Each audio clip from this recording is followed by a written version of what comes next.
kebakaran bis di tol kilometer 238. Polsek Ciledug sedang berusaha memadamkan.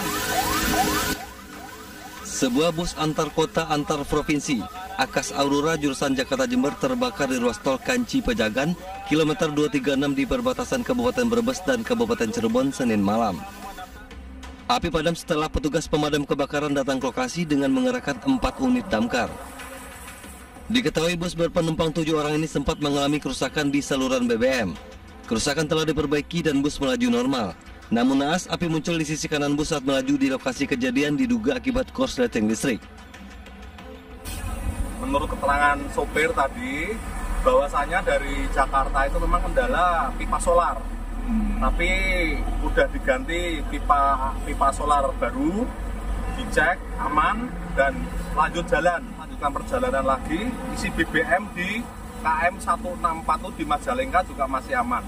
Setelah melanjutkan perjalanan, tepatnya di kilometer 236, sopir melihat spion ada api dari sisi kanan belakang bus. Tidak ada korban jiwa dalam peristiwa ini. Para penumpang selamat dan melanjutkan perjalanan dengan bus cadangan. Hingga kini polisi masih menyelidiki penyebab pasti kebakaran bus tersebut. Dari Cirebon, Jawa Barat, Toh Iskandar, iNews melaporkan.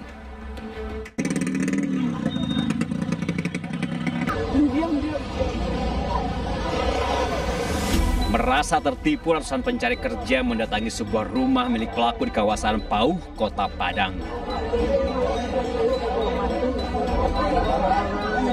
Korban meminta pertanggungjawaban pelaku penipuan yang berkedok rekrutmen tenaga kerja untuk ditempatkan sebuah pusat perbelanjaan yang belum lama dibuka untuk umum.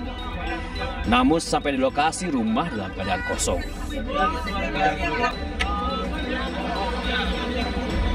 Dengan penuh kemarahan, ratusan korban menuju Mapolresta Padang untuk melaporkan penipuan yang mereka alami.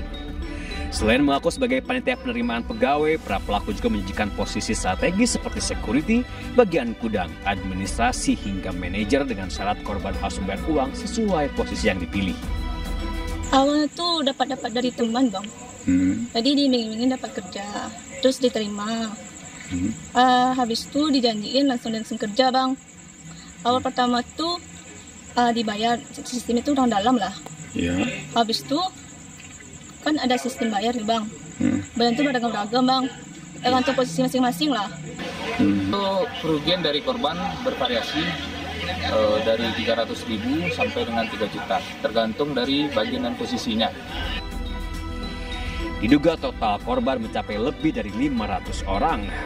Sementara saat dikonfirmasi, nama mal yang dibawa pelaku tidak pernah melakukan rekrutmen terbuka melalui perantara atau panitia tertentu.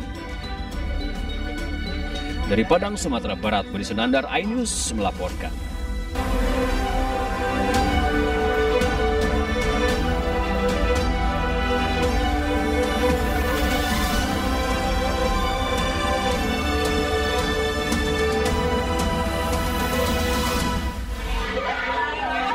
Sidang vonis pra-peradilan penetapan tersangka di Pengadilan Negeri Soasio, Kota Tidore berujung ricuh.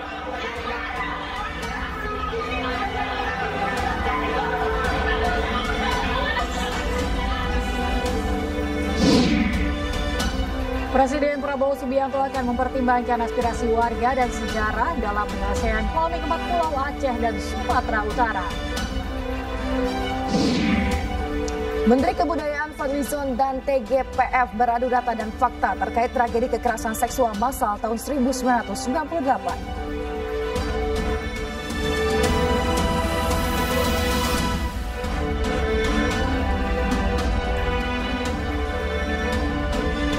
Halo, selamat pagi pemirsa. News Pagi kembali hadir melengkapi informasi Anda pagi hari ini. Selain 3 berita utama tadi, sejumlah informasi menarik lainnya juga telah kami siapkan untuk Anda. Bersama saya, Yasmina Tania. Dan saya Galuh Pandu, inilah News Pagi selengkapnya.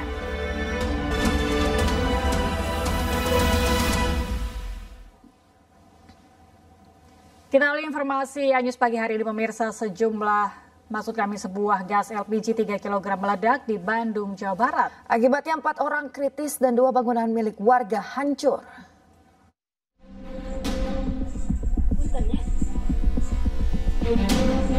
Inilah video amatir warga memperlihatkan kondisi rumah yang hancur akibat ledakan gas bocor di kawasan Jalan Rahayu, Kecamatan Andir, Kota Bandung. Nampak seluruh isi bangunan luluh lantah akibat ledakan besar. Selain itu, ledakan juga menghancurkan dinding rumah yang berada di sampingnya hingga berlubang. Kejadian bermula saat penghuni rumah yang hendak mengganti gas LPG 3 kg mulai curiga jika gasnya bocor. Tak berselang lama, gas yang baru diganti tiba-tiba meledak hingga membuat 2 penghuni rumah serta 2 orang tetangganya tersambar api. Akibatnya 4 orang mengalami luka bakar di sekujur tubuhnya. Pertamanya dari rumah gitu, dari rumah saya kok ada kayak jatuh gitu. Pas dilihat nggak ada apa-apa, pas keluar sama warga yang lain lihat ke gang 3, ternyata di gang 3 nggak ada. Pas dilihat ada di sini, udah ramai di sini. Nah ini udah seperti ini gitu. Dari gas bocor. Dari gas bocor. Gasnya itu sebelumnya memang udah bau banget, dibawa keluar. Ya. Jadi udah bau banget lah. Sama orang rumah tuh dia mencoba untuk dimasukin ke dalam dicobain ke air pakai baskom memang gitu. Mengeluarkan kayak uap salju kayak ya? salju gitu, blubuk gitu. Nah kemudian mungkin ada nggak tahu gimana meledaklah di dalam. Petugas telah mengamankan gas LPG 3 kg serta membawa seluruh korban ke rumah sakit terdekat. Dari Bandung, Jawa Barat, Ervan David, iNews melaporkan. Pemirsa, sidang pra-peradilan penetapan 11 orang masyarakat adat Mabasangaji sebagai tersangka di Pengadilan Negeri Soasio, Kota Tidore, Maluku Utara berujung ricuh.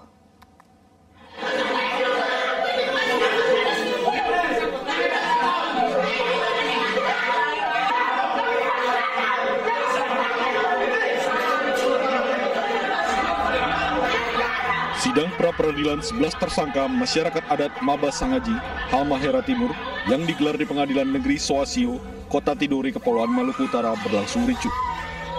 Kericuan terjadi usai hakim membacakan putusan yang menyatakan 11 masyarakat adat Mabasangaji sebagai tersangka.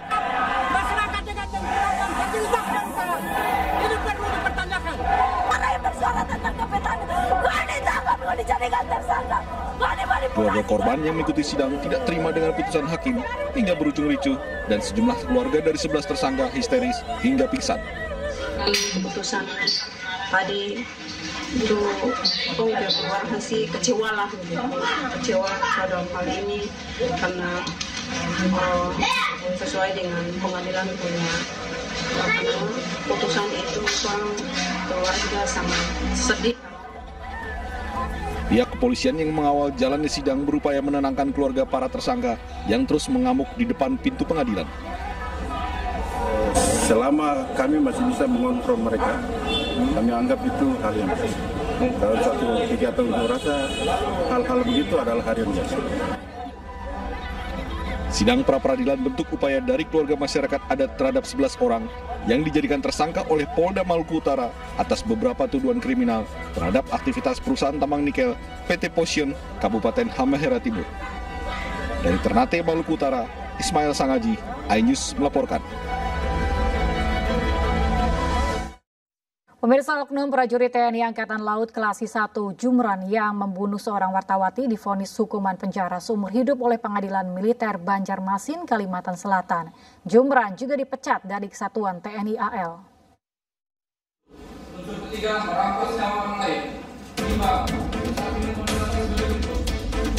Pengadilan Militer Banjarmasin, Kalimantan Selatan menjatuhkan vonis seumur hidup terhadap kelas 1 Jumran karena terbukti melakukan pembunuhan berencana terhadap Juwita, wartawati sebuah media di Banjarbaru, Kalimantan Selatan. Jumran juga dipecat dari Kesatuan TNI Angkatan Laut sejak vonis dibacakan majelis hakim. Di mana putusannya sesuai dengan tuntutan dari auditor militer, di mana pidana pokok penjara selama seumur hidup dan pidana tambahan dipecat dari dinas militer. Pertanyaan soal remisi atau nanti upaya hukum berikutnya seperti yang dijawab oleh terdakwa sendiri, bahwasanya sikap terdakwa saat ini adalah pikir-pikir. Jadi kita belum mengetahui putusan apa yang diambil oleh terdakwa. Namun pihak keluarga melalui kuasa hukumnya menyatakan tidak puas atas vonis seumur hidup atas Jumran. Keluarga menginginkan Jumran dihukum mati. Sepakat dengan keluarga tadi, khususnya dengan Bang Praja dan orang tua korban, bahwa putusan hari ini yang sifatnya sumber itu belum memberikan rasa keadilan bagi keluarga korban, bahkan bagi kita yang hadir di ruangan ini. Mengapa demikian? Karena yang seharusnya dari tuntutan itu adalah hukuman mati, putusannya pun bisa lebih dari hukuman mati itu. Dasarnya apa? Dengan cara ultra petita, hakim boleh mengambil putusan di atas dari tuntutan. Kuasa hukum keluarga korban, Fazri, menegaskan pihaknya akan terus mengawal kasus ini agar dugaan adanya pelaku lain dalam kasus pembunuhan Juwita ini dapat diungkap. Dari Kota Baru, Banjarbaru, Kalimantan Selatan, Sairi iNews melaporkan.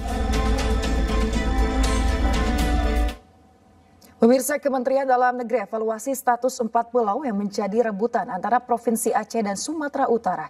Data dan informasi terbaru terkait 4 pulau tersebut akan dilaporkan ke Presiden Prabowo Subianto. Rapat yang sangat penting ini. Rapat ini dihadiri oleh seluruh pihak yang terkait langsung dalam proses-proses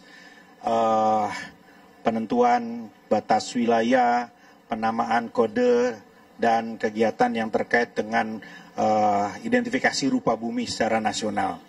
Hadir Sekjen Kementerian Pertahanan, kemudian hadir juga Kepala Badan Informasi dan Geospasial, dan seluruh pihak ya, dari Angkatan Laut, Angkatan Darat, dan berbagai pihak, termasuk juga para pelaku sejarah, jajaran Kemendagri yang tadi langsung juga dihadirkan agar memberikan perspektif langsung terkait dengan proses yang ada sampai saat ini.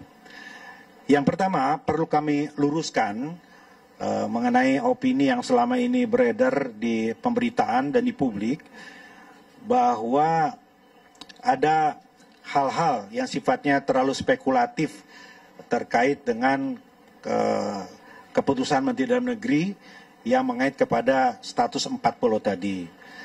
Jadi yang terjadi adalah sebetulnya pemutakhiran data terkait dengan kode wilayah atas seluruh wilayah di Indonesia. Jadi Bapak Menteri tidak spesifik hanya menandatangani wilayah Sumatera Utara dan Aceh saja atau 4 pulau saja, tapi seluruh Indonesia. Jadi ada 4.000 lebih lampiran keputusan yang ditandatangani oleh Bapak Menteri Dalam Negeri. Kepala Komunikasi Kepresidenan Hasan Nasbi memastikan Presiden Prabowo Subianto segera ambil alih penyelesaian polemik 4 pulau yang diperebutkan Provinsi Aceh dan Sumatera Utara. Dalam pengambilan keputusan, Presiden akan mempertimbangkan aspirasi warga dan aspek sejarah.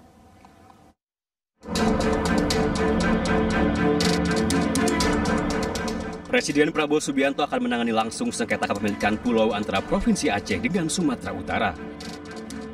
Menurut Kepala Komunikasi Kepresidenan Hasan Nasbi, Presiden akan segera mengambil keputusan terkait polemik 4 pulau Aceh yang masuk ke dalam wilayah Tapanuli Tengah, Sumatera Utara.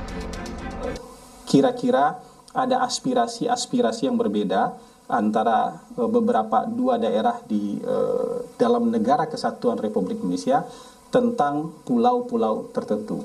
Nah, ini tentu saja sesuai dengan aturan main yang ada di negara kita, maka ini diambil alih oleh pemerintah pusat. Dalam hal ini Presiden mengambil alih ini langsung dan dijanjikan secepatnya akan diselesaikan. Ini harusnya tidak sulit untuk diselesaikan, bisa diselesaikan dengan cara dingin, dengan kepala yang dingin, dengan cara yang baik-baik, karena kita berdialog, kita berdiskusi sebagai sesama anak bangsa.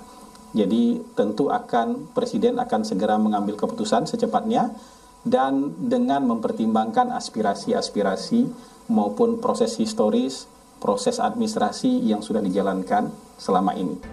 Adapun 4 pulau yang menjadi rebutan antara Provinsi Aceh dengan Sumatera Utara, yakni Pulau Panjang, Pulau Lipan, Pulau Mangkir Besar, dan Pulau Mangkir Kecil.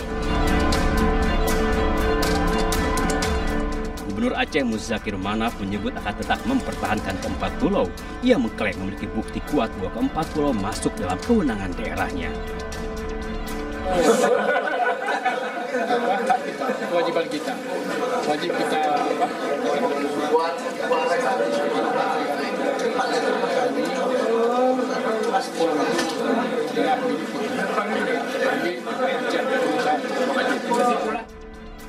Kisruh bermula usai Kementerian Dalam Negeri memutuskan 4 pulau dinyatakan masuk ke wilayah Kabupaten Tapanuli Tengah, Provinsi Sumatera Utara. Mendagri Tito Karnavian menegaskan pemerintah pusat tidak memiliki kepentingan pribadi dan hanya ingin menyelesaikan masalah batas wilayah secara objektif. Tim Liputan iNews melaporkan. Pemirsa, viral di media sosial, seorang pengamen tunanetra mengamuk saat hendak ditertibkan oleh petugas gabungan di Kota Pematang Siantar, Sumatera Utara. Pengamen tersebut melawan saat akan diangkat secara paksa oleh petugas.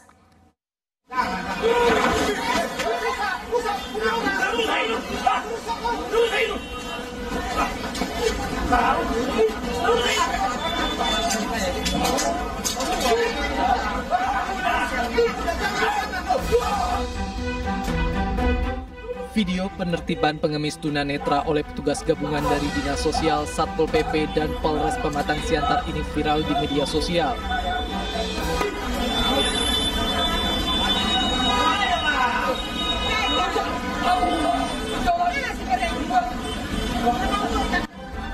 Pengamen yang diketahui bernama Heri Hulu ini menolak dibawa oleh petugas. Saat petugas ingin mengangkatnya, Heri mengamuk memukul petugas. Wali Kota Pematang Siantar mengaku telah berkomunikasi dan mengundang Heri ke rumah dinasnya. Saya undang datang ke rumah wali kota ya. Ya happy kok dia, dan dia katanya ahli izin, dia mau beralih profesi, nggak lagi minta mau jadi gubernur. Artinya pemerintah kota memfasilitasi Pak? Kira-kira begitu, ya mendukung sepenuhnya malah ya. Wali kota juga berjanji akan membina petugas Satpol PP yang melakukan tindakan pemaksaan dan kedepannya akan bertindak secara humanis.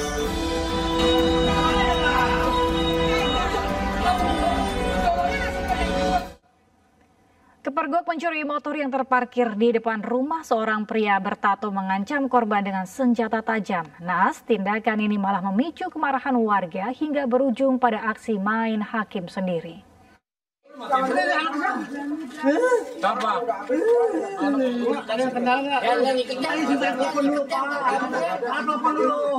Tampang sangar pria bertato ini tak lagi terlihat setelah berhadapan dengan kemarahan warga. Ia bahkan menangis minta untuk diampuni dan dilepaskan. Menanggapi sikap pelaku yang memelas ini, kemarahan warga kampung Pancol atas Pancolan Mas Depok, Jawa Barat tak pupus. Sejumlah warga terus menghakiminya hingga babak belur. Warga kesal lantaran pelaku sempat mengancam korban dengan senjata tajam saat akan merampas motor korbannya. Mana Mbak ya temuin pisau itu? Diginiin ke Bu Eli, kan Bu Eli kan mau teriak, maling gitu, diginiin. Maksudnya jangan sampai dia teriak mungkin. Oh, berarti sempat diancam dengan pisau? Guna pemeriksaan lebih lanjut, pelaku berikut barang bukti dibawa ke Mapolsek Pancolan Mas Depok. Dari Depok, Jawa Barat, Yung Rizky iNews melaporkan. Pemirsa, gara-gara utang piutang, seorang ibu rumah tangga dianiaya 2 teman wanitanya hingga tewas di Cilegon, Banten. Kasus terungkap saat para pelaku membawa korban ke rumah sakit dengan taksi online.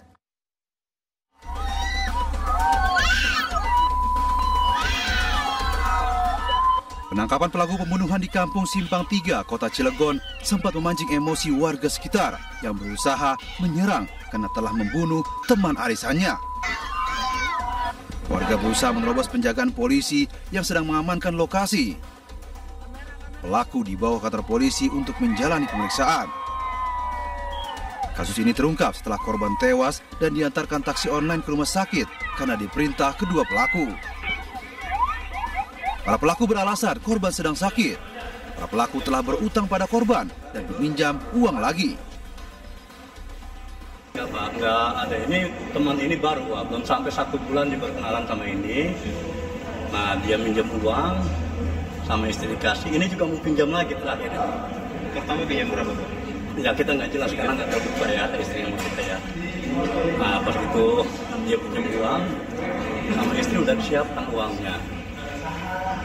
Berarti istri Bapak yang suka minjemin uang gitu? Betul.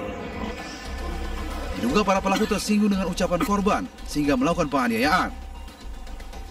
Korban ini memberikan pinjaman uang kepada para pelaku senilai 10 juta rupiah, namun telah dikembalikan sebanyak 3 juta rupiah. Selain dari itu, pada saat kejadian, korban dihubungin oleh para pelaku untuk datang ke rumahnya untuk mengambil uang.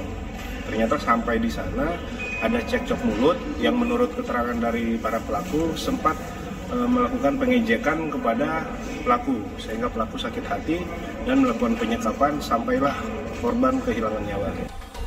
Para tersangka pun terancam hukuman mati atau seumur hidup. Dari Cilegon, Banten, Iskandar Nasution melaporkan. Di Depok, Jawa Barat, pemirsa, 2 pelaku ganjal ATM ditangkap polisi saat beraksi di sebuah minimarket. Modusnya dengan berpura-pura membantu saat kartu ATM korban tersangkut.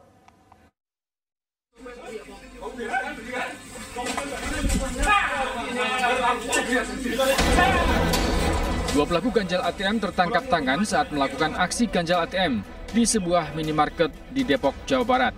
Mereka ketahuan saat mencoba menipu warga dengan mengganjal mesin ATM. Modusnya dengan berpura-pura membantu saat kartu ATM korban tersangkut.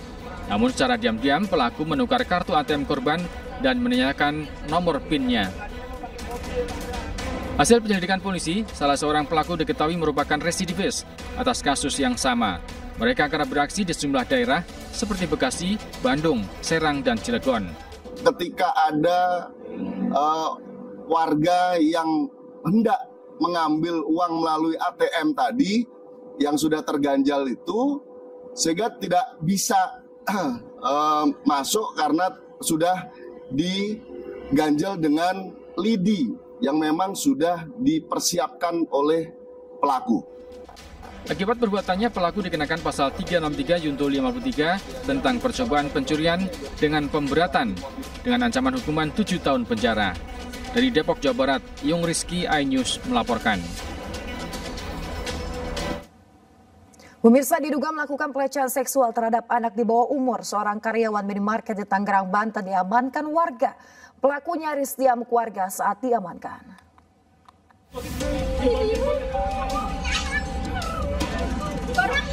Seorang karyawan minimarket di Tangerang, Banten diamankan warga.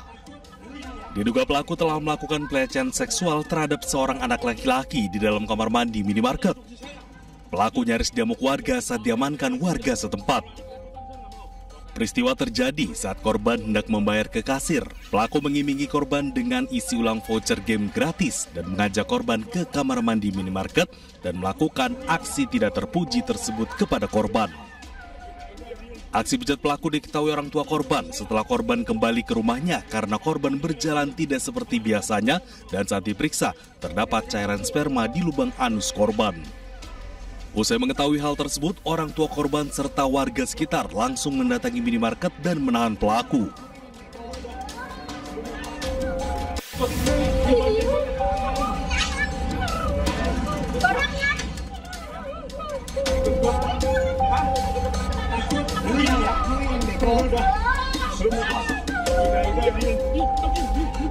Instruksi saya, diam.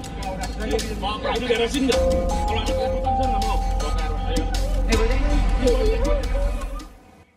Selamat menunaikan ibadah sholat subuh untuk wilayah Jakarta dan sekitarnya, pemirsa. Kembali di iNews Pagi, diduga salah injak pedal sebuah mobil yang dikemudikan seorang lansia menerobos masuk toko perlengkapan rohani di Kota Malang, Jawa Timur. Tidak ada korban jiwa dan kedua belah pihak sepakat berdamai.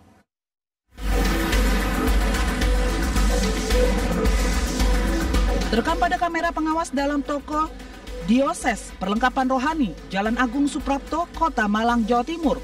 Sebuah minibus menerobos masuk ke toko. Pengemudi, seorang bapak-bapak yang sudah berusia lanjut, keluar dari mobil, seperti menyesal akan kesalahannya hingga terduduk lemas.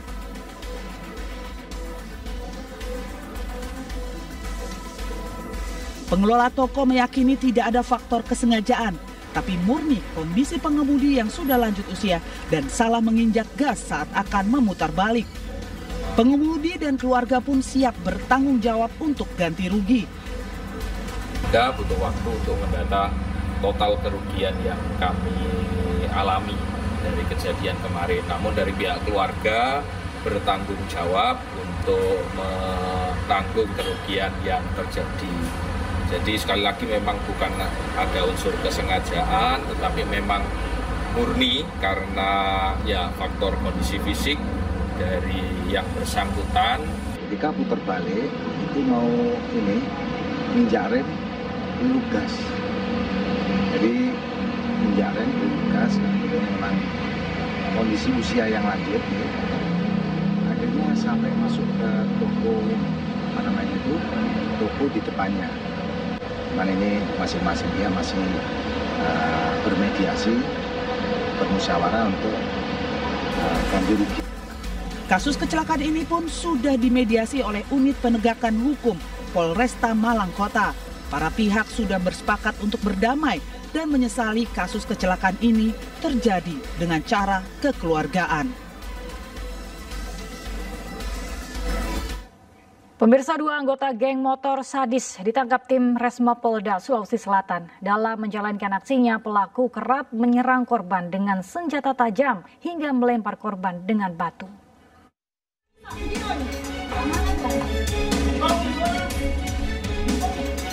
Tim Resmo Polda Sulawesi Selatan mengepung rumah belantai 3 yang diduga menjadi tempat persembunyian anggota geng motor A3H di Jalan Todopuli Raya 7, Kecamatan Manggala, Kota Makassar. Setelah melakukan penggerebekan, polisi membekuk 2 anggota geng motor yang selama ini dikenal sadis saat melakukan aksinya. Dalam kamar, polisi menemukan barang bukti berupa seperangkat kunci pas yang diduga digunakan pelaku untuk menjalankan aksi mereka. Saat hendak diamankan ke kantor polisi, pelaku sempat dihajar oleh warga yang kesal dengan ulah mereka. Saat menjalankan aksinya, sebelum mengambil barang berharga milik korban, pelaku kerap menyerang korban menggunakan senjata tajam hingga melempar dengan batu. 2 anggota geng motor yang lain, yaitu yang salah satunya berperan sebagai pelempar batu dan yang lain untuk mengamankan barang ataupun handphone dan helm milik korban. Hingga saat ini sudah 6 orang anggota geng motor A3H yang diamankan dan diproses hukum terkait kasus pencurian disertai kekerasan. Guna pemeriksaan lebih lanjut, pelaku berikut barang buktinya dibawa ke Polda Sulsel. Dari Makassar, Sulawesi Selatan, Julius Bin Ainus melaporkan. Pemerintah rilis konsep rumah subsidi ukuran 14 meter persegi. Informasinya akan kita hadirkan usai jeda.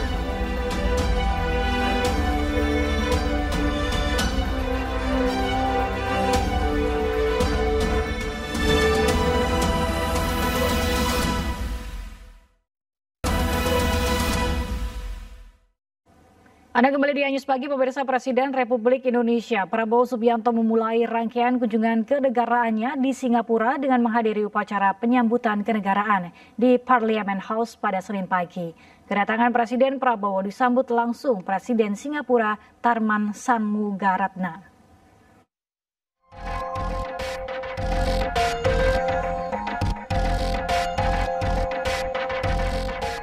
Presiden Prabowo dan Presiden Tharman berjalan berdampingan melewati karpet merah menuju tempat upacara kenegaraan berlangsung.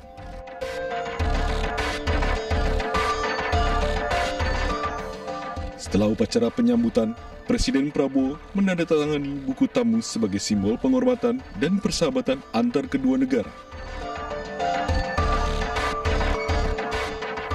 Agenda kenegaraan kemudian dilanjutkan dengan kunjungan kehormatan Presiden Prabowo kepada Presiden Tharman beserta delegasi masing-masing.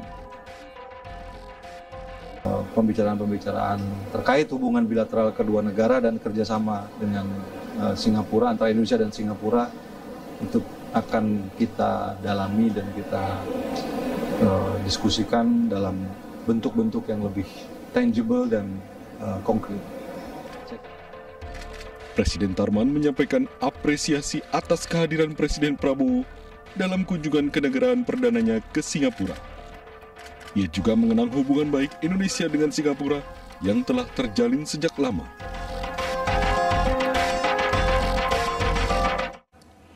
Menteri Kebudayaan Fadlizon memberikan klarifikasi terkait pernyataannya yang menyebut pemerkosaan massal tahun 1998 tidak ada buktinya dan hanya berdasarkan rumor yang beredar. Bersama dengan Wakil Menteri Kebudayaan, Menteri Kebudayaan Fadlizon memberikan klarifikasi terkait pernyataannya yang menyebut pemerkosaan massal tahun 1998 tidak ada buktinya dan hanya berdasarkan rumor yang beredar. Menurut Fadlizon, pernyataan tersebut bukan dalam rangka menyangkal keberadaan kekerasan seksual, namun menekankan bahwa sejarah perlu bersandar pada fakta-fakta hukum dan bukti yang telah diuji secara akademik dan legal. Fadlizon mengutuk dan mengecam keras segala bentuk perundungan dan kekerasan seksual terhadap perempuan. Ia juga menekankan bahwa saat kerusuhan tindak kejahatan ini memang terjadi, tetapi istilah massal tidak memiliki data yang konklusif. Fadlizon juga menyoroti secara spesifik perlunya ketelitian dan kerangka kehati-hatian akademik dalam penggunaan istilah perkosaan massal. Hal ini dapat memiliki implikasi serius terhadap karakter kolektif bangsa dan membutuhkan verifikasi berbasis fakta yang kuat. Sebelumnya, Fadlizon mengklaim peristiwa pemerkosaan massal tahun 1998 tidak ada buktinya dan hanya bersandar rumor yang beredar. Fadlizon menjelaskan rumor-rumor seperti itu tidak akan menyelesaikan persoalan yang ada. Tim Liputan iNews melaporkan. Pemirsa, TGPF dalam laporannya pada 1998 mencatat setidaknya 85 korban kekerasan seksual di berbagai kota, termasuk perkosaan massal terhadap perempuan Tionghoa. Tragedi Mei 1998 menjadi salah satu peristiwa bersejarah di Indonesia. Sejumlah tanda tanya pun masih menyelimuti peristiwa bersejarah ini, salah satunya dugaan adanya ruda paksa massal dalam tragedi 1998. Untuk mengungkap fakta kerusuhan termasuk dugaan pelanggaran HAM berat, pemerintah membentuk tim gabungan pencari fakta tahun 1998. TGPF dibentuk melalui keputusan bersama 5 pejabat tinggi negara pada 23 Juli 1998, antara lain Menteri Pertahanan dan Keamanan, Panglima ABRI, Menteri Kehakiman, Menteri Dalam Negeri, Menteri Negara Urusan Peranan Wanita, dan Jaksa Agung. Hasil penyelidikan tim gabungan pencari fakta tahun 1998 mencatat sedikitnya 85 kasus kekerasan seksual, termasuk 52 kasus pemerkosaan yang terjadi selama kerusuhan. Temuan ini disampaikan langsung kepada Presiden B.J. Habibie dan menjadi dasar pengakuan resmi negara atas pelanggaran HAM terhadap perempuan. Salah satu tindak lanjutnya adalah pembentukan Komnas Perempuan melalui keputusan Presiden nomor 181 tahun 1998. Pemirsa, menanggapi pernyataan kontroversial Menteri Kebudayaan Fadlizon terkait tidak ada ruda paksa massal di tahun 1998, Kepala Komunikasi Kepresidenan Hasan Nasbi meminta publik memberikan waktu kepada para sejarawan untuk menulis sejarah Indonesia. Dalam konteks hal yang sedang disusun oleh Kementerian Kebudayaan, mari kita sama-sama beri waktu para sejarawan untuk menuliskan. Ini kan sekarang semua dalam proses. Dan dalam proses ini terlalu banyak spekulasi-spekulasi yang menyatakan ini tidak ada, ini ada. Coba kita biarkan para sejarawan ini menuliskan ini. Dan untuk nanti kita pantau, kita pelototi, kita periksa bareng-bareng. Toh yang menulis ini adalah para sejarawan yang juga kredibel, punya kredibilitas tinggi, dan mereka tentu tidak akan mengorbankan kredibilitas mereka ya untuk hal-hal yang tidak perlu. Jadi kekhawatiran-kekhawatiran semacam ini mungkin bisa jadi diskusi, tapi jangan divonis macam-macam dulu. Lihat saja dulu ya pekerjaan yang sedang dilakukan oleh para ahli sejarah dalam menulis sejarah Indonesia. Ini bukan menulis ulang, tapi melanjutkan menulis sejarah Indonesia. Karena mungkin terakhir sejarah Indonesia ditulis tahun berapa? Tahun 98, tahun 97, 98. Dan dari 98 ke sini tidak ditulis lagi. Jadi kita lihat dulu mereka menulis apa. Sudah kita punya draft resminya, nanti baru kita koreksi bareng-bareng. Sementara itu pemirsa, Direktur Eksekutif Amnesty International Indonesia Usman Hamid menyayangkan sikap Menteri Kebudayaan yang menilai peristiwa ruda paksa massal di tahun 1998 hanya rumor belaka. Menurut Usman, pernyataan Fadlizon mengabaikan fakta hukum dan juga kajian akademik yang telah dilakukan. Sejarah memang perlu bersandar pada fakta-fakta hukum ya, atau fakta-fakta akademik katakanlah begitu ya, bersifat ilmiah gitu.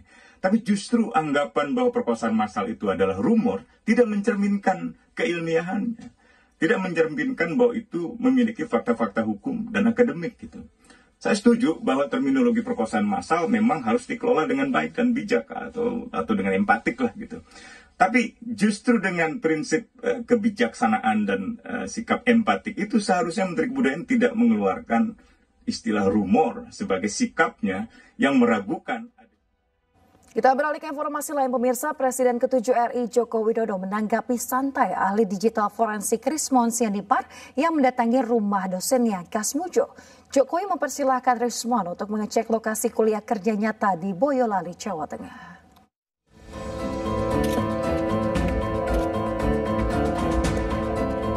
Di Bandung ternyata ini. Kenalkan Pak, saya Rismon Sianipar Pak. Ahli digital forensik Rismon Sianipar masih meragukan keaslian ijazah Presiden ke-7 RI Joko Widodo.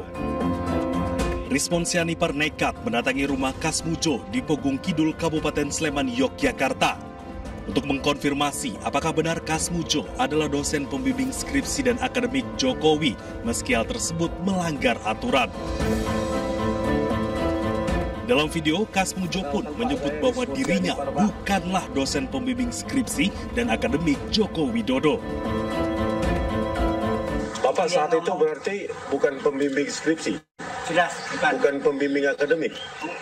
Bukan. Pembimbing akademik pun bukan, Pak? Oh, bentar, Pak. Maaf. Terkait hal ini, Jokowi pun menanggapi santai. Jokowi mempersilahkan Rismon CS untuk menggali informasi sebanyak-banyaknya dan mendatangi lokasi saat dia mengikuti kuliah kerja nyata atau KKN. Ya, KKN dicek aja di Desa Ketoyan, di Kecamatan Wonosgoro, Kabupaten Boyolali, dicek ke sana. Tahunnya seingat saya 85 awal. Cek ngecek dekat aja. Tapi peristiwanya sudah 40 tahun yang lalu. Tanya ke dulu Pak kepala desanya, kalau sudah beliau dulu waktu saya KKN sudah agak sepuh, ya tanya ke putra putrinya, gampang, dekat. Nanti KKN-nya ganti lagi, KKL-nya di mana?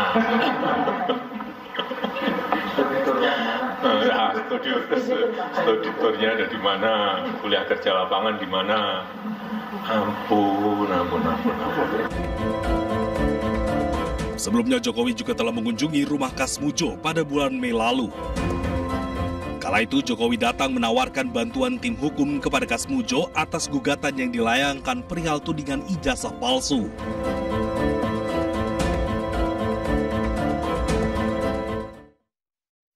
Pemirsa, kubu Joko Widodo menyebut jika ijazah Jokowi ditunjukkan berpotensi membuat chaos dan presiden buruk.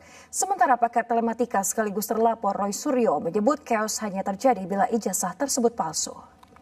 Jadi sesungguhnya ketika kita dalam suatu situasi ada seseorang mempersangkakan sesuatu, kemudian dia tidak bisa membuktikannya, kemudian kita berikan presiden atau kita berikan hal, kita tunjukin, maka habis ini akan banyak orang-orang yang akan dituduhkan sesuatu, apapun itu, mau ijazah, mau apapun, mau sertifikat dan sebagainya, maka lucunya dia yang mengatakan itu tidak asli atau palsu, malah kita yang disuruh menyelesaikannya. Artinya sudah terbalik-balik hukumnya seperti itu, sehingga akan berpotensi membuat orang jadi akan dipersangkakan terus gitu loh. Misalnya ada seorang bupati, gubernur, menteri ditanya, nih ijazahmu palsu. Kemudian dia harus membuktikannya. Loh kemarin si A membuktikan dengan memberikan ijazahnya kok akan menjadi akan menjadi chaos menurut kami. Seperti itu, Anissa. Pak Roy, silakan langsung tanggapannya. Chaos seperti apa? Menurut Anda? Kita kalau menjawab itu, insya Allah mesti harus dengan menggunakan referensi ya semuanya. Jadi yang namanya chaos itu kan berasal dari bahasa Yunani. Asal katanya chaos. Chaos itu artinya huru-hara, kerusuhan, gitu ya. Gitu. Jadi ini lebay lah, gitu istilahnya. Makanya saya sebut kemarin Mbak Anissa, jadi istilah dari Pak Rifai kemarin itu adalah istilah yang mengada-ada, bahkan kayak lawakan Sri Mulat gitu ya. Jadi kalau mau belok kiri, sayanya kanan. Nggak akan ada yang namanya chaos. Ya. Chaos itu kalau ijazahnya palsu. Nah itu baru chaos. Jadi kalau ijazahnya memang asli ya, kenapa takut gitu loh. Dan sebenarnya pembuktian ijazah asli ditunjukkan itu sesuai dengan Undang-Undang Keterbukaan Informasi Publik. Bukan hanya pasal 17 yang dikecualikan.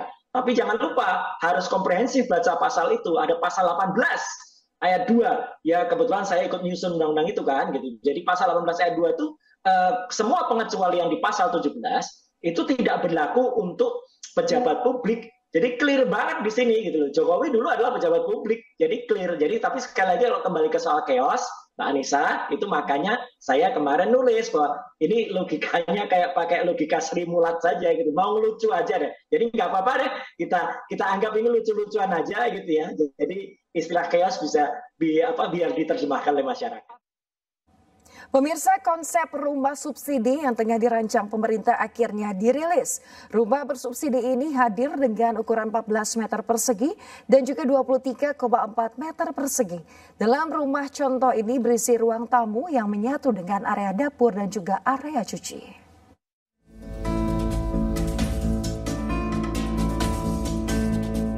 Inilah rumah contoh rumah bersubsidi yang tengah dirancang pemerintah. Rumah bersubsidi ini hadir dengan dua tipe.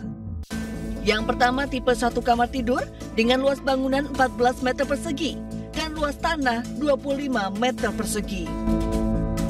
Dalam rumah contoh ini berisi ruang tamu yang menyatu dengan area dapur dan cuci, sementara di belakangnya merupakan kamar tidur yang menyatu dengan kamar mandi.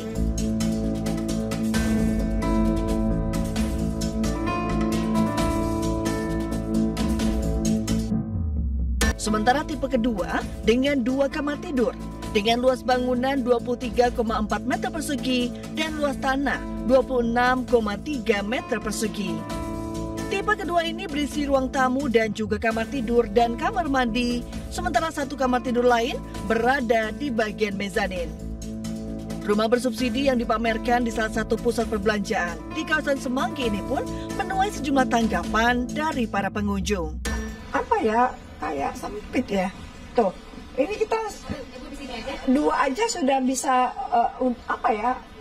nggak kurang, maunya dikit lagi lah atau 1 meteran kan. Kayak rumah kos ya nggak apa-apa lah yang namanya 100 juta. Tanggapan saya mungkin ini lebih untuk ke orang-orang introvert ya.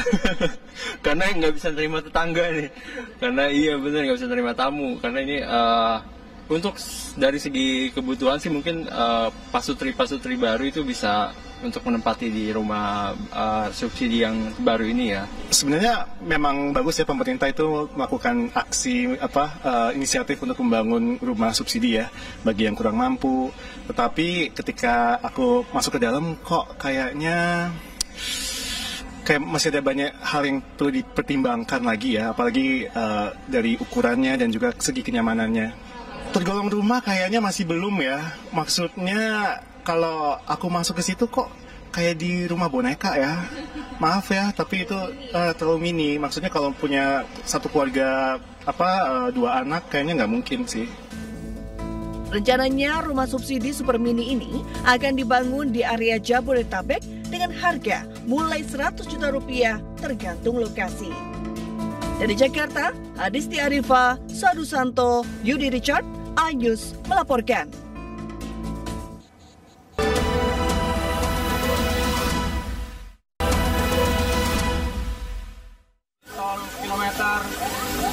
Sebuah bus jurusan Jakarta Jember terbakar di ruas tol Kanci Pejagan, Kabupaten Cirebon, Jawa Barat. Melaporkan kebakaran bis di tol kilometer. Warga Lebanon bersuka cita saat Tel Aviv, ibu kota Israel, dihujani rudal Iran.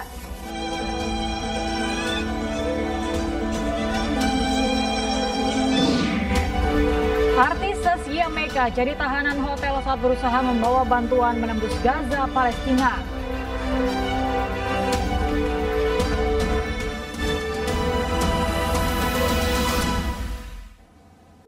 Beralih ke informasi lain, pemirsa, konflik Iran dengan Israel semakin memanas. Pemerintah Iran mengancam akan menggempur Israel dengan serangan yang lebih keras.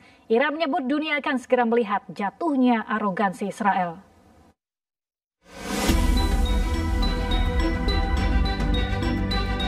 Di akun resmi militer Iran, Iran mengancam akan melancarkan serangan besar-besaran yang lebih masif ke wilayah Israel. Iran menyebut dunia akan segera melihat jatuhnya arogansi Israel.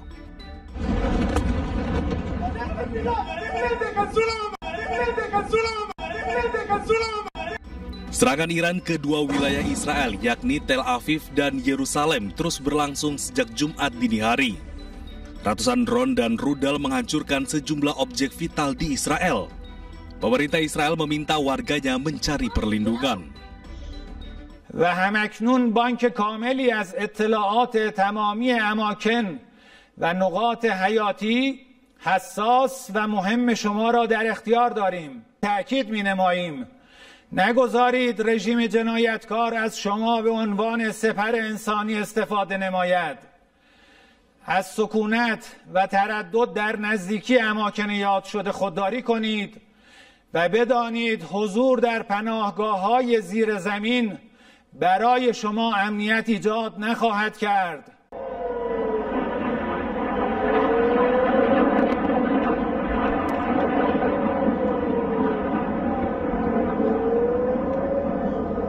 Langit Tel Aviv dihujani roket dari Iran. Sirine peringatan serangan berbunyi di Israel. Sistem pertahanan Israel, Iron Dome pun mencoba menghalau roket dari Iran.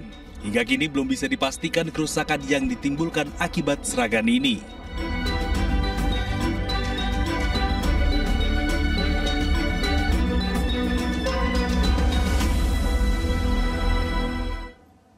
Pemirsa, Presiden Amerika Serikat Donald Trump optimis tentang penyelesaian ketegangan antara Israel dan Iran.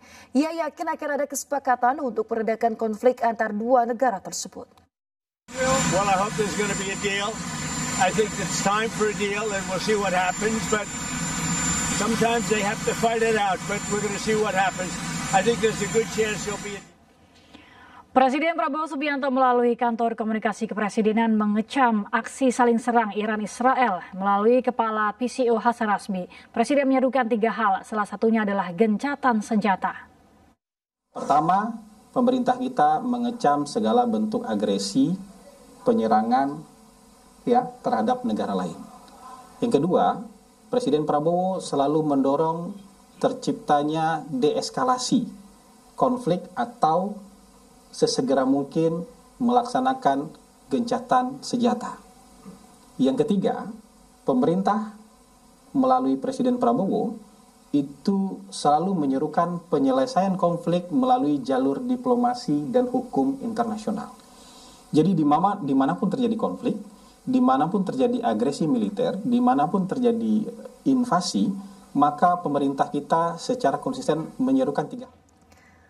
Sementara itu, pemirsa, warga Lebanon bersuka cita pada hari Jumat saat Tel Aviv dihantam rentetan rudal balistik yang ditembakkan Iran ke Israel.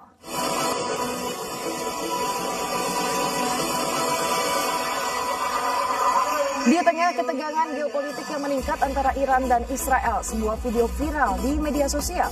Alih-alih panik dan sembunyi, sejumlah warga Lebanon merayakan serangan Iran ke Haifa, Israel dengan berpesta di atap sebuah hotel. Kemeriahan pesta diiringi oleh pemain saksofon, sementara para tamu mengabadikan langit malam Lebanon yang dilintasi hujan rudal Iran yang menyerang sejumlah fasilitas vital di wilayah Israel.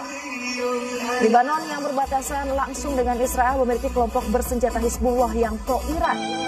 Lebanon termasuk wilayah paling rentan dalam konflik Iran-Israel. Tahun lalu, Lebanon terdampak serangan udara Israel setelah Hizbullah menyerang menyusul konflik di Gaza.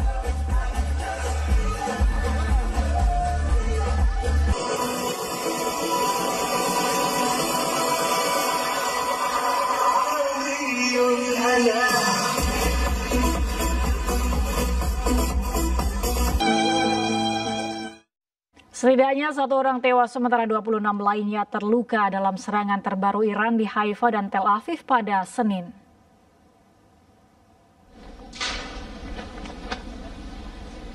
Rudal balistik di hipersonik Iran menghantam Tel Aviv dan Haifa, menyebabkan rumah dan gedung polisi serta tim penyelamat berjibaku mengevakuasi korban dari bangunan yang hancur. Pasukan penjajah juga mengimbau warga Zionis agar bersembunyi saat sirine bahaya berbunyi. Serangan ini terjadi beberapa hari setelah militer Israel melancarkan operasi besar bernama Rising Lion. Operasi ini menargetkan lokasi nuklir dan militer di Iran. Serangan Zionis menewaskan beberapa pejabat senior Iran, termasuk Kepala Staf Muhammad Bagheri dan Komandan Garda Revolusi Hossein Salami.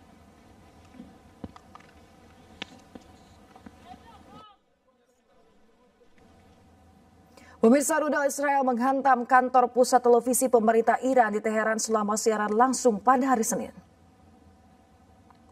Pemirsa, inilah detik-detik terjadinya serangan roket Israel saat membawa berita Sahar Ebami bertugas. Beberapa anggota staf penyiaran Republik Islam Iran (IRIB) terluka dalam serangan tersebut. Sementara itu petugas darurat berusaha memadamkan api. Menteri Pertahanan Israel Katz menyatakan melalui medsosnya IDF telah menyerang lembaga penyiaran rezim Iran setelah evakuasi besar-besaran penduduk di wilayah tersebut. Serangan ini terjadi setelah IDF meluncurkan operasi Rising Lion pada Jumat dini hari yang menargetkan fasilitas nuklir Iran dan juga pejabat senior di Garda Revolusi. Sebagai balasan, Iran meluncurkan serangan rudal ke beberapa lokasi di Israel di bawah operasi True Promise 3 yang menargetkan lokasi-lokasi strategis.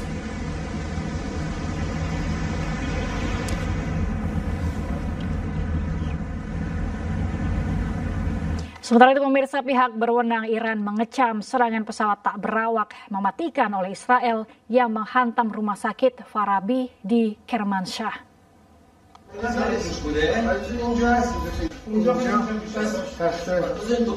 Serangan pesawat tak berawak Senin dini hari menargetkan rumah sakit Farabi di Kermanshah dan bangunan di dekatnya. Serangan ini menyebabkan kerusakan parah dan mendorong operasi penyelamatan. Gubernur Manouchev Habibi menggambarkan serangan itu sebagai kejahatan perang yang dilakukan rezim Zionis. Ia menambahkan bahwa unit manajemen krisis provinsi dalam keadaan siaga penuh.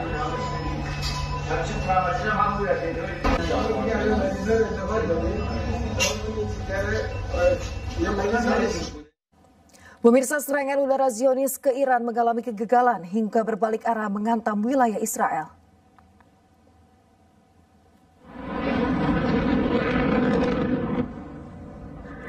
Inilah detik-detik saat Angkatan Udara IDF meluncurkan sejumlah roket ke Iran.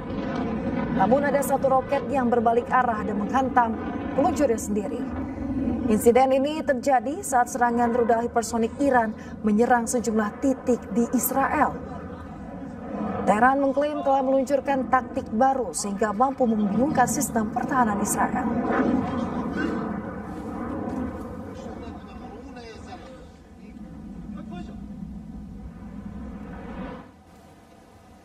Perbandingan kekuatan militer Iran dan Israel mulai terlihat dalam perang nyata.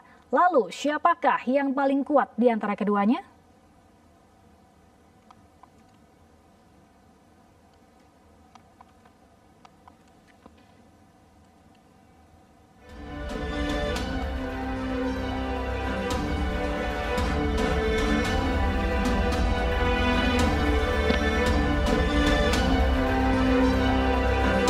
Kekuatan militer Iran melawan Israel di peringkat global, Iran 16 sedangkan Israel 15.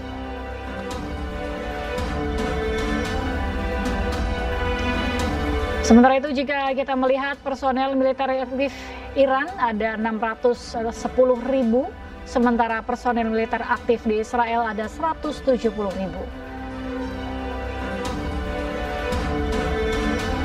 Lalu jika kita melihat anggaran pertahanan Iran adalah 14,45 US dollar, maksud kami 14,45 miliar US dollar, sedangkan Israel adalah 30,5 miliar US dollar.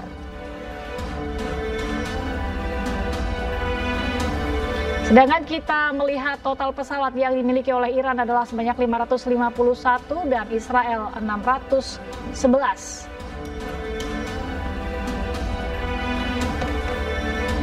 Sedangkan dari sisi kapal selam, Iran memiliki 25 unit kapal selam, sedangkan Israel memiliki 5 unit kapal selam.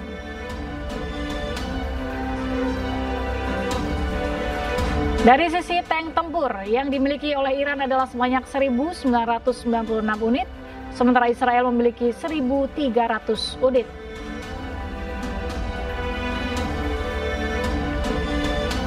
Sementara itu dari sisi kepemilikan rudal dan drone, Iran memiliki rudal hipersonik dan drone kamikaze, sedangkan Israel memiliki rudal presisi AS dan Iron Dome.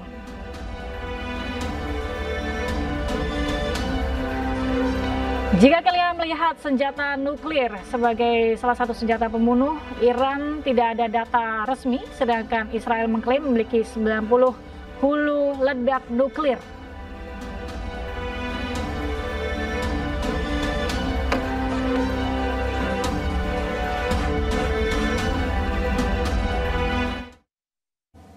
Pemirsa, setidaknya 38 warga Palestina syahid di dekat pusat distribusi makanan di Gaza Selatan yang didukung oleh Israel dan Amerika Serikat.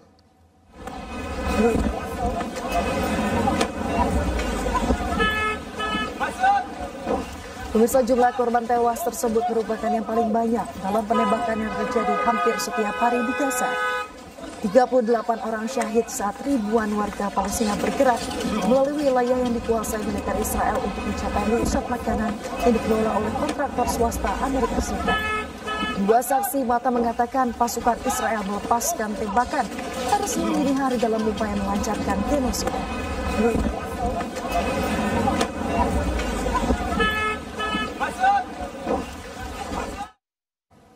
Israel terus membombardir kawasan Gaza, Palestina.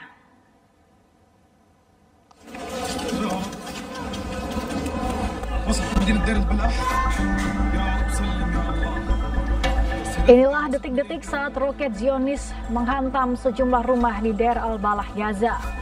Belum ada informasi terkait jumlah korban luka dan syahid. Sementara itu, setidaknya 38 warga Palestina syahid di dekat pusat distribusi makanan di Gaza Selatan yang didukung oleh Israel dan Amerika Serikat.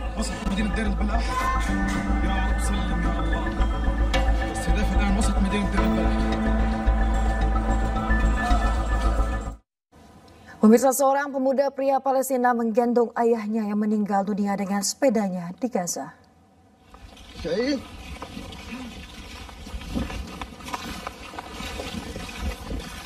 Ayah pria ini ditembak saat mencoba mencari paket makanan di lokasi bantuan yang didukung Amerika Serikat di Gaza.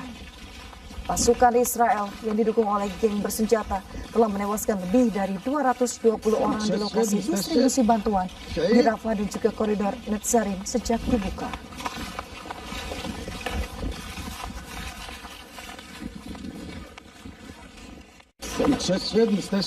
Aparat Zionis menyerbu sel penjara setelah sejumlah tahanan Palestina merayakan serangan Iran ke Israel.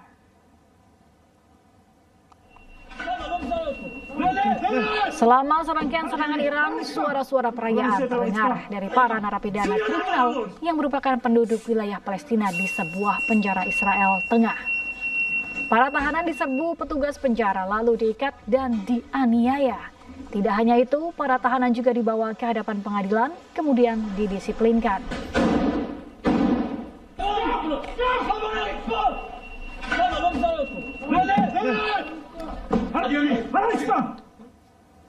Pemirsa, masyarakat dari seluruh dunia berkumpul di Mesir untuk menggelar aksi solidaritas kemanusiaan untuk Gaza.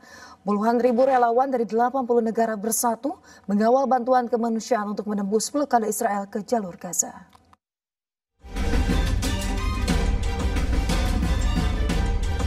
Sosial media dari berbagai negara menyerukan akan adanya Global Long March menuju Gaza. 15 Juni menjadi hari penting bagi para relawan untuk melakukan aksi jalan jauh dari titik yang sudah ditentukan menuju Gaza.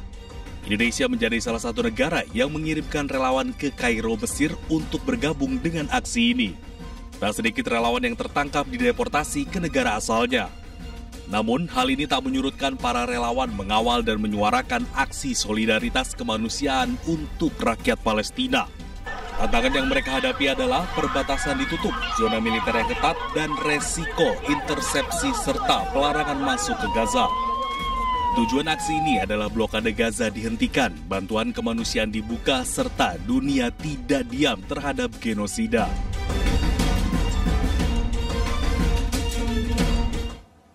Sejumlah artis dan warga negara Indonesia lainnya mengikuti rombongan global Long March to Gaza. Namun rombongan dari Indonesia terhenti di Kairo, Mesir karena mendapatkan intimidasi. Kita nggak boleh kemana-mana, kita nggak boleh keluar dari hotel. Jangan gede. Mana? Di luar ya? Artis Zaskia Meka saat ini berada di Kairo, Mesir dan mendapatkan pantauan khusus dari polisi setempat. Melalui akun sosial media pribadinya, Zaskia membagikan dirinya diikuti dan bahkan diminta tidak meninggalkan hotel. Intelnya nungguin kita sampai ketiduran. Zaskia bersama sejumlah artis lainnya bergabung dengan total 10 warga negara Indonesia lain akan mengikuti kegiatan Long March. Namun dari hari pertama mereka tiba di Kairo, terdapat perlakuan yang cukup menegangkan diterima rombongan dari polisi setempat. Satu orang sempat dikerumuni 10 polisi untuk diminta keterangan. Ketiga kalinya dan saya lagi. Untuk itulah lo kita bawa tuh langsung dikasih kopi tuh langsung. Thank you brother. Gemeteran nggak? Parah, ini masih gregetan gua. Kena MC. Ya. Jadi lu diwawancara berapa polisi? Tadi rame banget, sekitar 10-an lebih, dan yang terakhir dia ada kayak komandannya gitu. Paling sama bawa dahara. Zaskia Meka merupakan salah satu artis yang tergabung dalam 10 orang Indonesia terbang ke Kairo, Mesir. Mereka berangkat pada Kamis 12 Juni 2025 lalu untuk bergabung dalam konvoi Global March to Gaza, kontingen negara tetangga secara resmi. Rencananya, jika berhasil, mereka akan melanjutkan langkah bersama ribuan peserta lain menuju gerbang Rafah. 10 orang ini mewakili suara rakyat Indonesia dalam solidaritas kemanusiaan Palestina.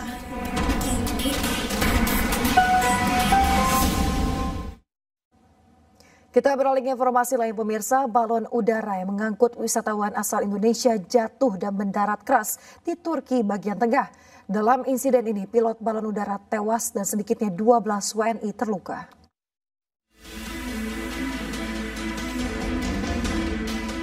Dua balon udara yang melakukan penerbangan wisata dari Lembah Ilara mendarat keras di dua lokasi berbeda pada hari Minggu waktu setempat. Balon udara yang mengangkut wisatawan asal Indonesia mendarat keras di dekat desa Goslukuyu di Provinsi Aksaray, Turki Tengah. Pilot balon udara tewas setelah terjatuh dari keranjang balon. Selain mengakibatkan pilot tewas, sedikitnya 12 wisatawan Indonesia terluka dan dilarikan ke rumah sakit. Sementara itu, balon udara kedua yang mengangkut wisatawan asal India mendarat keras di Beli Sirma dan mengakibatkan ke-12 wisatawan mengalami luka ringan. Diduga, kecelakaan terjadi akibat perubahan angin. Salah injak pedal, sebuah mobil menerobos masuk toko di Kota Malang, Jawa Timur. Informasi lengkapnya kami hadirkan usai jeda, tetaplah di iNews Pagi.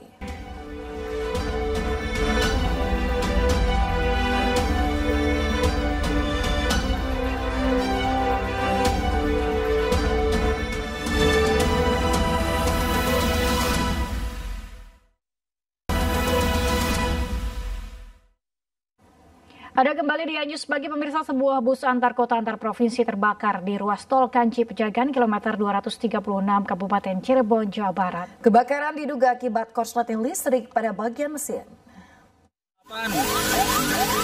Polsek Ciledug sedang berusaha memadamkan. Sebuah bus antar kota antar provinsi Akas Aurora jurusan Jakarta Jember terbakar di ruas tol Kanci Pejagan kilometer 236 di perbatasan Kabupaten Brebes dan Kabupaten Cirebon Senin malam. Api padam setelah petugas pemadam kebakaran datang ke lokasi dengan mengerahkan 4 unit damkar. Diketahui bus berpenumpang 7 orang ini sempat mengalami kerusakan di saluran BBM. Kerusakan telah diperbaiki dan bus melaju normal. Namun naas, api muncul di sisi kanan bus saat melaju di lokasi kejadian diduga akibat korsleting listrik. Menurut keterangan sopir tadi, bahwasanya dari Jakarta itu memang kendala pipa solar. Tapi udah diganti pipa solar baru, dicek aman dan lanjutkan perjalanan lagi. Isi BBM di KM 164 di Majalengka juga masih aman. Setelah melanjutkan perjalanan, tepatnya di kilometer 236, sopir melihat spion ada api dari sisi kanan belakang bus. Tidak ada korban jiwa dalam peristiwa ini. Para penumpang selamat dan melanjutkan perjalanan dengan bus cadangan. Hingga kini polisi masih menyelidiki penyebab pasti kebakaran bus tersebut. Dari Cirebon, Jawa Barat, Toh Iskandar, iNews melaporkan. Salah injak pedal sebuah mobil yang dikemudikan seorang lansia menerobos masuk toko perlengkapan rohani di Kota Malang, Jawa Timur.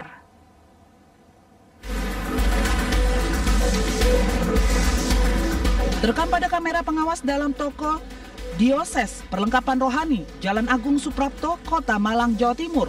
Sebuah minibus menerobos masuk ke toko.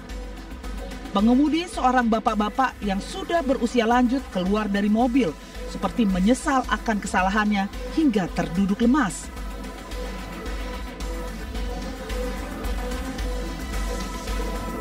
Pengelola toko meyakini tidak ada faktor kesengajaan, tapi murni kondisi pengemudi yang sudah lanjut usia dan salah menginjak gas saat akan memutar balik. Pengemudi dan keluarga pun siap bertanggung jawab untuk ganti rugi. Kita butuh waktu untuk mendata total kerugian yang kami alami dari kejadian kemarin. Namun dari pihak keluarga bertanggung jawab untuk menanggung kerugian yang terjadi. Jadi sekali lagi memang bukan ada unsur kesengajaan, tetapi memang murni karena ya faktor kondisi fisik dari yang bersangkutan. Ketika putar balik itu mau injak rem peluru gas. Jadi injak rem peluru gas, memang kondisi usia yang lanjut. Akhirnya sampai masuk ke toko toko di depannya. Cuman ini masing-masing dia masih bermediasi, bermusyawarah untuk ganti rugi. Kasus kecelakaan ini pun sudah dimediasi oleh Unit Penegakan Hukum Polresta Malang Kota. Para pihak sudah bersepakat untuk berdamai dan menyesali kasus kecelakaan ini terjadi dengan cara kekeluargaan.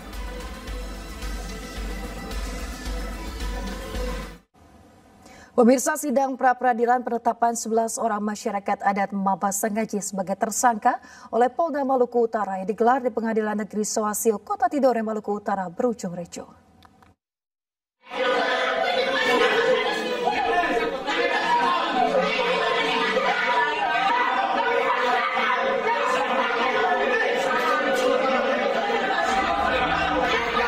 Sidang pra-peradilan 11 tersangka masyarakat adat Mabas Sangaji, Halmahera Timur, yang digelar di Pengadilan Negeri Sohasio, Kota Tidore, Kepulauan Maluku Utara berlangsung ricuh. Kericuan terjadi usai hakim membacakan putusan yang menyatakan 11 masyarakat adat Mabas Sangaji sebagai tersangka. Masyarakat dengan penerapan fasilitas bangsa ini perlu dipertanyakan.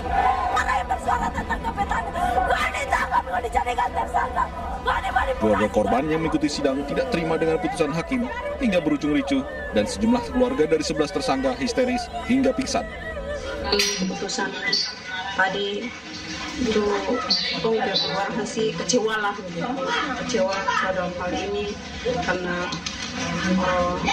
sesuai dengan pengadilan punya putusan itu keluarga sangat sedih. Pihak kepolisian yang mengawal jalannya sidang berupaya menenangkan keluarga para tersangka yang terus mengamuk di depan pintu pengadilan. Selama kami masih bisa mengontrol mereka, kami anggap itu hal yang baik. Dalam satu kegiatan unjuk rasa, hal-hal begitu adalah hal yang biasa. Sidang pra-peradilan bentuk upaya dari keluarga masyarakat adat terhadap 11 orang yang dijadikan tersangka oleh Polda Maluku Utara atas beberapa tuduhan kriminal terhadap aktivitas perusahaan tambang nikel PT Posion Kabupaten Halmahera Timur. Dari Ternate, Maluku Utara, Ismail Sangaji, iNews melaporkan.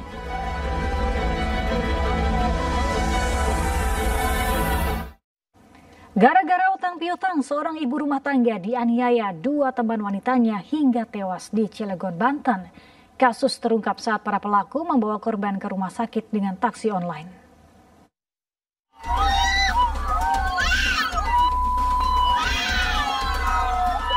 Penangkapan pelaku pembunuhan di Kampung Simpang 3, Kota Cilegon sempat memancing emosi warga sekitar yang berusaha menyerang karena telah membunuh teman arisannya.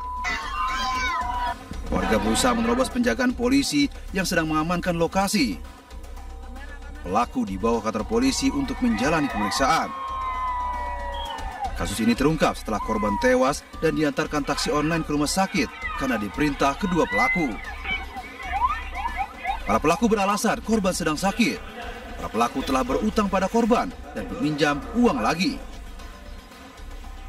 Enggak ada, ini teman ini baru, belum sampai 1 bulan diperkenalan sama ini. Nah, dia minjam uang sama istri dikasih, ini juga mau pinjam lagi terakhir. Pertama pinjam berapa? Ya kita nggak jelas karena nggak tahu saya istri sama kita ya. Nah pas itu dia pinjam uang sama istri udah disiapkan uangnya.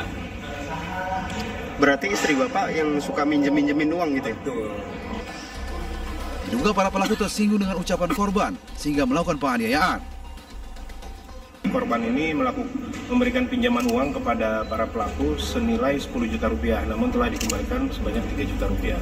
Selain dari itu, pada saat kejadian korban dihubungin oleh para pelaku untuk datang ke rumahnya untuk mengambil uang. Ternyata sampai di sana ada cekcok mulut yang menurut keterangan dari para pelaku sempat melakukan pengejekan kepada pelaku sehingga pelaku sakit hati dan melakukan penyekapan sampailah korban kehilangan nyawa. Para tersangka pun terancam hukuman mati atau seumur hidup. Dari Cilegon, Banten, Iskandar Nasution melaporkan. Pemirsa, konsep rumah subsidi yang tengah dirancang pemerintah akhirnya dirilis. Rumah bersubsidi hadir dengan ukuran 14 meter persegi dan 23,4 meter persegi dan berisi ruang tamu yang menyatu dengan area dapur dan juga area cuci.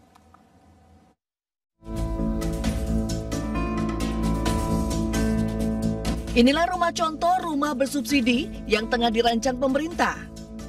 Rumah bersubsidi ini hadir dengan 2 tipe. Yang pertama tipe 1 kamar tidur dengan luas bangunan 14 meter persegi dan luas tanah 25 meter persegi.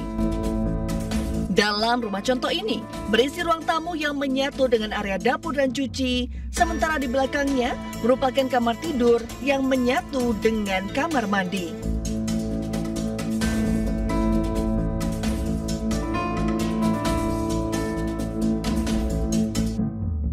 Sementara tipe kedua dengan 2 kamar tidur dengan luas bangunan 23,4 meter persegi dan luas tanah 26,3 meter persegi.